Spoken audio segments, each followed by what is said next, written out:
గణపతయే నమః. జై గురుదత్త.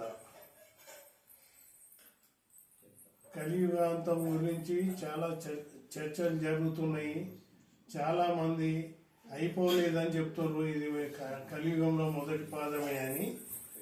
కానీ 5వ వేదమైన సాంద్ర సింధు వేదాన్ని దర్శించి బ్రహ్మం గారు కాలజ్ఞానం రాసిండు. దాని ప్రకారము కలియుగం 5000 అయినాక సంధియుగం స్టార్ట్ అయ్యి కలియుగ అంతర్దశ తర్వాత సంధియుగము, సంధియుగం తర్వాత కృతాయుగ అంతర్దశ కలియుగంలోనే, పెద్ద కలియుగంలోనే వస్తుంది.